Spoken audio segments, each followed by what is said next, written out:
అందరికీ జై శ్రీమన్నారాయణ. ఈరోజు మనము 1వ అధ్యాయంలోని 17వ శ్లోకము 18వ శ్లోకము వాటి భావము అర్థాల గురించి నేర్చుకుందాము. ఓం కాశ్చ పరమేశ్వాసః శిఖండీ చ మహారథః దుష్టదున్మో విరాటశ్చ సాత్యకీ చ పరాజితః. శ్లోకం రెండవసారి.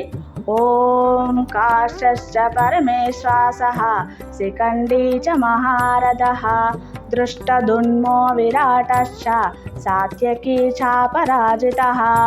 శ్లోకం మూడవసారి. ఓం కాశ్చ పరమేశ్వాసః శిఖండీ చ మహారథః దృష్టదున్మో విరాటశ్చ సాత్యకీ చ పరాజితః. ఇప్పుడు 17వ శ్లోకము యొక్క భావం నేర్చుకుందాం.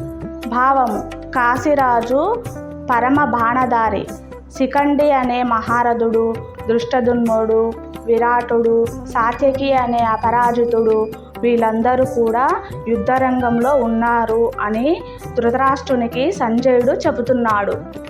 ఇది పాండవుల వైపు ఉన్న మహాశక్తివంతులైన యోధుల వివరాలలో ఒక భాగం. ఇప్పుడు వివరణ. ఈ శ్లోకంలో సంజయుడు ధృతరాష్ట్రునికి పాండవుల పక్షాన యుద్ధానికి సిద్ధంగా ఉన్న ముఖ్యమైన యోధుల గురించి చెప్తున్నాడు. ఆయా యోధుల గొప్పతనాన్ని వివరించడం ద్వారా యుద్ధ భూమిలో వారి ప్రాముఖ్యతను తెలియజేస్తున్నాడు. కాశ్చ పరమేశ్వాసః.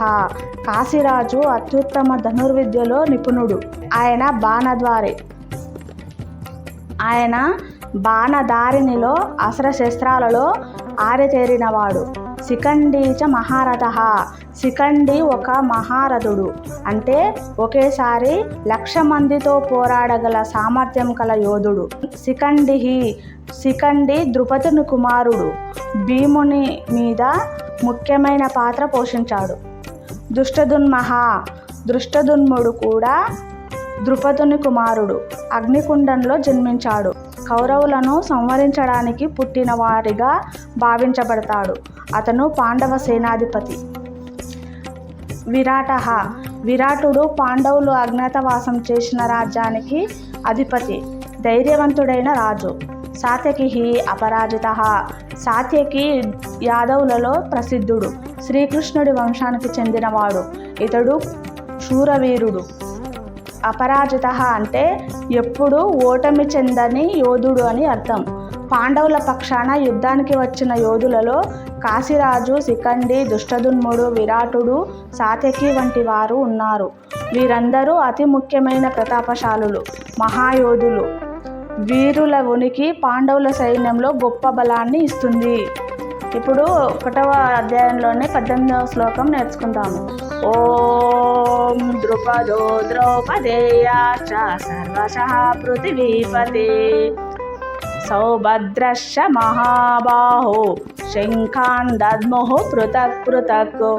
ఓం ద్రుపదో ద్రౌపదేయాశ్చ సర్వశః పృథివీపతే సౌభద్రశ్చ మహాబాహు శంఖాం దద్ముః పృథక్ పృథక్. శ్లోకం మూడవసారి. ఓం ద్రుపదో ద్రౌపదేయాశ్చ సర్వశః పృథివీపతే సౌభద్రశ్చ మహాబాహు శంఖాన్ దద్ముః పృథక్ పృథక్. ఓ రాజా, ఓ ధృతరాష్ట్ర, పాంచాల రాజు ద్రుపదుడు మరియు ద్రౌపది కుమారులు 5, ధర్మరాజు 5 కుమారులు, ప్రతివీరు మరియు అభిమన్యుడు, ఇతడు సుభద్రార్జునుల కుమారుడు. వీరందరూ కూడా తమ తాత్కాలికంగా తనదైన శంఖాలను వేరువేరు రీతిలో ఊదారు. ఇప్పుడు 18వ శ్లోకం యొక్క వివరణ. ఈ శ్లోకము యుద్ధం ప్రారంభానికి ముందు పాండవుల పక్షాన ఉన్న ముఖ్యమైన ఇతర యోధుల శంఖనాదాన్ని సూచిస్తుంది. శంఖం ఊదటం యుద్ధ ప్రారంభానికి సంకేతంగా ఉంటుంది. పాండవుల శిబిరంలో శంఖనాదము ఇంతగా బలంగా భయంకరంగా వినిపించిందని ఇంతకుముందు శ్లోకాలలో పేర్కొనబడింది. ఈ శ్లోకంలో ద్రుపదుడు మరియు ద్రౌపదేయులు అనగా ద్రౌపది సంతానము మరియు సుభద్ర కుమారుడు అభిమన్యుడు వీరందరూ తమ తమ శంఖాలను వేర్వేరు రీతిలో ఊదడం ద్వారా యుద్ధానికి సిద్ధమవుతున్నట్లు తెలియజేస్తుంది. ఈరోజు మనము 1వ అధ్యాయంలోని 17, 18వ శ్లోకాల భావము వివరణ నేర్చుకున్నాము. తిరిగి నెక్స్ట్ ఎపిసోడ్లో 19, 20 శ్లోకాల భావము అర్థము నేర్చుకుందాము. ఈ వీడియో కనుక మీకు నచ్చినట్టయితే లైక్ చేయండి, షేర్ చేయండి, సబ్స్క్రైబ్ చేసుకోండి, మీ బంధుమిత్రులకు షేర్ చేసుకోండి. అందరికీ జై శ్రీమన్నారాయణ, జై శ్రీరామ్.